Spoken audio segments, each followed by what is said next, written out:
In my personal experience as a psychologist, I can't think of any mental illness more misunderstood or misdiagnosed than bipolar disorder. So in this video, I'm going to spend some time talking about what bipolar disorder is, and I'm also going to talk about what it is not.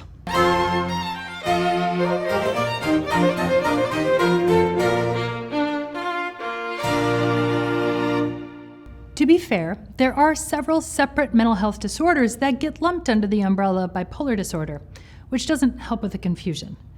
Bipolar I disorder is the most severe and is sometimes referred to as manic depression. It's also the one that gets portrayed the most in television and movies.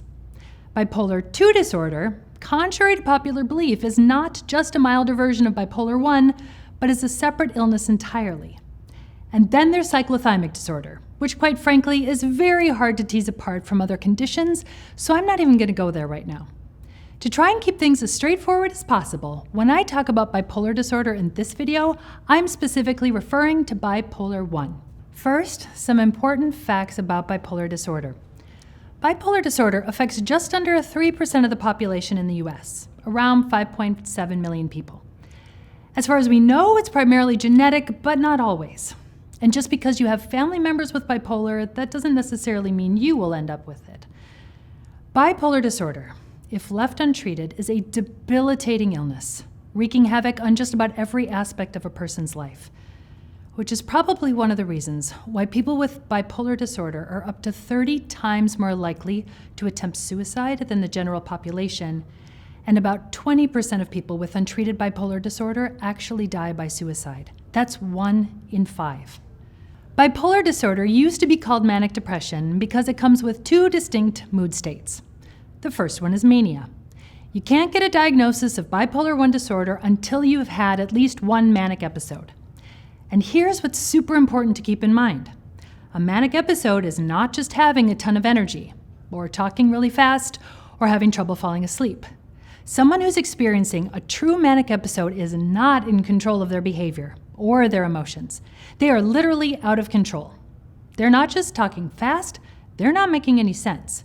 They don't sleep much or at all, and they're not tired.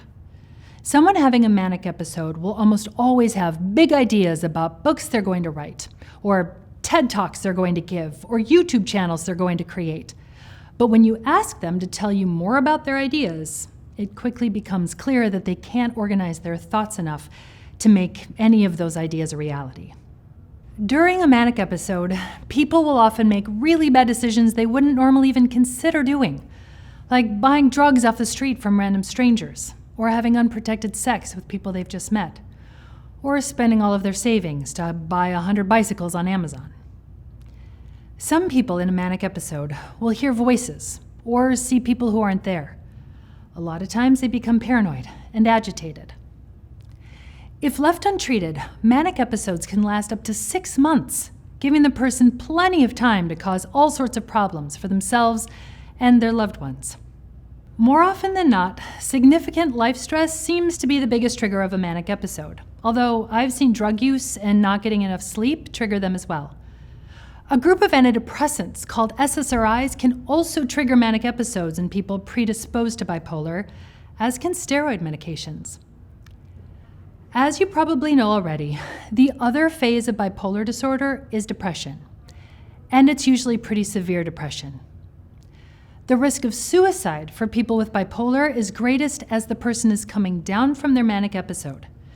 Not only are they starting to realize what they did while they were manic, they also know that severe depression is on the horizon. For some people, this double whammy is just too much to bear. To meet criteria for bipolar I disorder, the manic episode has to last for at least 1 week, which means someone who is just feeling unusually energetic over a weekend and gets a bunch of stuff done before crashing on Monday is not experiencing a true manic episode. The depressive episode part of bipolar needs to last for at least 2 weeks to meet criteria, which means someone who is in a fabulous mood one day and then sullen and cranky the next might have some kind of mood dysregulation thing going on, but it isn't bipolar I disorder.